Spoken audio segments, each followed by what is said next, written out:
Hi అండి, అందరికీ నమస్కారం. Welcome to our channel. Husband ఆఫీస్కి టైం అవుతుంది అనుకుంటున్నారు.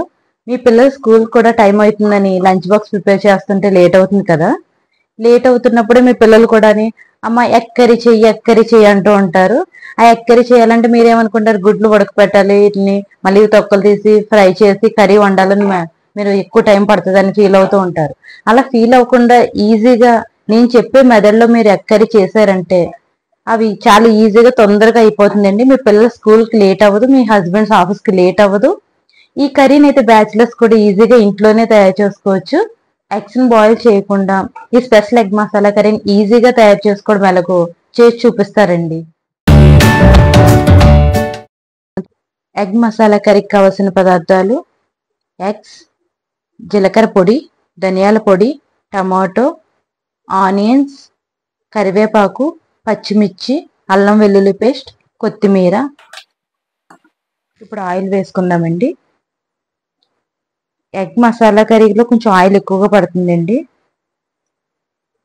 నేను 4 ఎగ్స్ తీసుకుంటున్నానండి. 4 ఎగ్స్కి 4 మీడియం సైజ్ ఆనియన్స్ కట్ చేసుకున్నాను. ఇప్పుడు ఇందులో వేపుకుందాము. ముందుగా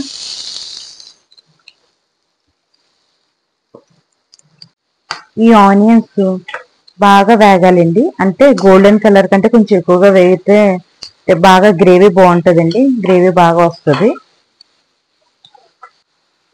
ఇందులో కొద్దిగా కరివేపాకు, 3 పచ్చిమిర్చి వేసుకుంటున్నానండి. ఇవి మొత్తం బాగా వేగాలి. ఇందాక మీడియం ఫ్లేమ్లో పెట్టుకొని మూత పెట్టుకుందాం. ఆనియన్స్ ఇంకా మగ్గాలండి. ఈ టైంలో మనం టమాటా జ్యూస్ చేసి వేసుకుందాం. ఎందుకంటే టమాటాలని ఇలా డైరెక్ట్ వేయడం కన్నా ముక్కలు కట్ చేసి జ్యూస్ చేస్తే గ్రేవీ బాగా వస్తుందండి. ఈ ఆనియన్స్ కూడా బాగా వేగుతాయి కదా. ఆ టమాటా జ్యూస్ వేయడం వల్ల మొత్తం జ్యూస్ అనేది చాలా ముద్దగా ఉండి బాగుంటుందండి. మనం రైస్లో కలుపుకోవడానికి కూడా చాలా బాగుంటుంది. ఇప్పుడు ఇంకా మగ్గడానికి టైం పడుతుంది కదా, టమాటాని జ్యూస్ చేద్దాం. ఇప్పుడు నేను మీడియం సైజు 3 టమాటాలని ఇలా ముక్కలుగా కట్ చేసుకుని మిక్సీలో వేసుకున్నాండి. పేస్ట్ చేసుకున్నాం. ఇప్పుడు ఇలా పేస్ట్ మెత్తగా ఆడుకోవాలండి. గ్రేవీ కోసం ఇలా మెత్తగా ఉండాలి, జ్యూస్గా. ఆనియన్స్ మగ్గాయండి, చూడండి గోల్డెన్ కలర్ లో కనిపిస్తున్నాయి. ఇప్పుడు ఇందులో మనం 1 స్పూన్ అల్లం వెల్లుల్లి పేస్ట్ వేసుకుందాం.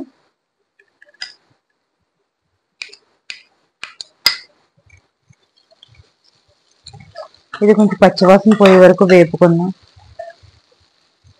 ఇప్పుడు దీంట్లోకి మనం 1/2 స్పూను ధనియాల పొడి, 1/2 స్పూను జీలకర్ర పొడి వేపుకోవాలండి కాస్త. ఇందులోనే నేను ముందుగానే యాలకులు, లవంగాలు, దాల్చిన చెక్క పొడి చేసుకుని ఒక డబ్బాలో వేసుకున్నానండి. ఇందులోంచి నేను కొంతమంది ఎక్కువ ఘాటు ఇష్టపడతారు, కొంతమంది ఎక్కువగా ఇష్టపడరు. నేను లైట్గా చిన్నది వేస్తాను, మేము ఎక్కువ ఘాటు తినమండి. అందువల్ల దాల్చిన చెక్క అనేది ఘాటు ఎక్కువగా ఉంటుంది కదా, కొంతమంది ఇష్టపడరు. స్మెల్ అయితే చాలా బాగుంటుందండి, అందువల్ల స్మెల్ గురించి నేను ఎక్కువ వేస్తూ ఉంటాను. ఇది మొత్తం కొంచెం వేపుకుందామండి. ఆల్రెడీ మసాలాలు వేసాను కదండి, అవి వేగేయండి. ఇప్పుడు ఇంతకు ముందే నేను టమాటాలు చూపించాను కదండి, అది పేస్ట్ చేశాను జ్యూస్ లాగా.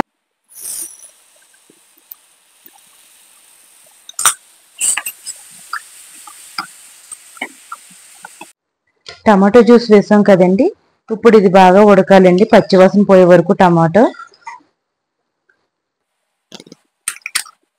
ఇప్పుడు ఇందులో కారం వేసుకుందాం. ఆల్రెడీ పచ్చిమిర్చి వేసాం కాబట్టి తక్కువే కారం పడుతుందండి. ఇందులోనే కొద్దిగా సాల్ట్ కూడా వేసుకుందాం. ఇప్పుడు దీన్ని బాగా కలుపుకొని కొద్దిగా వాటర్ కూడా వేసుకుందాం. ఇందులో గ్లాస్ వాటర్ వేసుకోవాలి. నేను ఆల్రెడీ ఇందాక జ్యూస్ చేసిన మిక్సీ జార్ ఉంది కదండి, అందులో ఆల్రెడీ గ్రేవీ అక్కడక్కడ కొంచెం కొంచెం ఉంది, అందుకని దాంట్లోనే వాటర్ వేసి కడిగి వేస్తున్నాను ఆ నీళ్ళని. ఈ వాటర్ సరిపోతుందండి, ఎందుకంటే ఎగ్స్ తొందరగానే ఉడికిపోతాయి కదండి. నేను ఎగ్స్ ఉడకపెట్టి ఫ్రై చేసి వేయట్లేదండి. ఒక 2 మినిట్స్ ఇలా మగ్గితే ఫ్లేవర్ మొత్తం వాటర్ అంతా ఇంకుతుంది కదా, అందుకని. గుడ్డుని ఇలా పగలకొట్టి డైరెక్ట్గా వేసేయడమేనండి. మనం ఉడకపెట్టి వేపి కర్రీలో వేయాలంటే చాలా ఎక్కువ టైం తీసుకుంటుంది. ఇంత ఈజీగా పగలకొట్టి వేస్తే అలా బాయిల్ అయిపోద్ది, ఇది ఉడికిపోద్ది.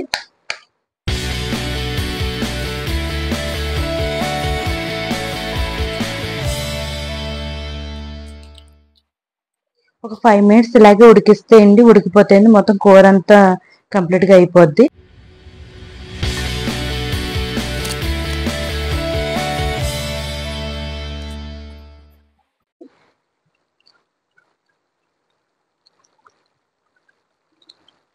ఇవి ఎగ్స్ అన్నా ఇవి కూడా విడివిడిగా ఎగ్స్ లాగే వస్తాయండి, వీటికి అవే ఎగ్స్ లా ఉడికిపోతాయి.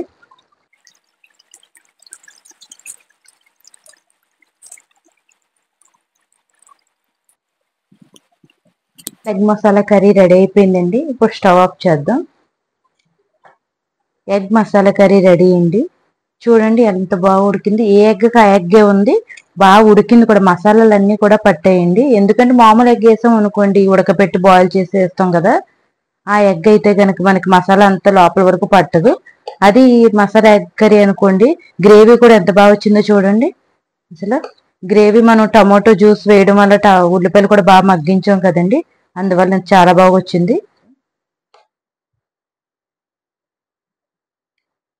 మీ లంచ్ బాక్స్ కట్ట టైం అయిపోతుందని ఎగ్ కర్రీ చేయడం మానేస్తూ ఉంటారు. నేను చెప్పిన ఈ పద్ధతిలో చేస్తే మీరు అందరూ చేసి పిల్లలకు పెట్టడానికి ట్రై చేస్తారు. ఎందుకంటే చాలా ఈజీగా అయిపోద్దండి. దీన్ని ఎగ్ బాయిల్ చేయడం, దీన్ని ఫ్రై చేయడం అనేది ఏమీ ఉండదు. ఇది ఎగ్ కూడా మసాలాలు అన్ని పడతాయండి, కారం ఉప్పు అన్ని పడతాయి. ఇలా చేయడం వల్ల పిల్లలు కూడా చాలా ఇష్టంగా తింటారు. అంటే హాఫ్ బాయిల్ వేసినట్టు ఉంది కదండి కర్రీలో, అందువల్ల చాలా ఇష్టంగా తింటారు. టేస్ట్ మాత్రం చాలా బాగుంటుందండి. అసలు ఇది రైస్ లో తిన్నా, చపాతీలో కూడా నంచుకొని తింటే చాలా బాగుంటుందండి. ఇది ఇష్టంగా తింటారు కూడా పిల్లలు కూడా. మీకు గనక ఈ ఎగ్ మసాలా కర్రీ నచ్చినట్లయితే లైక్ చేయండి, షేర్ చేయండి, సబ్స్క్రైబ్ చేయండి. మీరు కూడా మీ ఇంటి దగ్గర ట్రై చేసి మాకు కామెంట్ బాక్స్ లో చెప్పండి.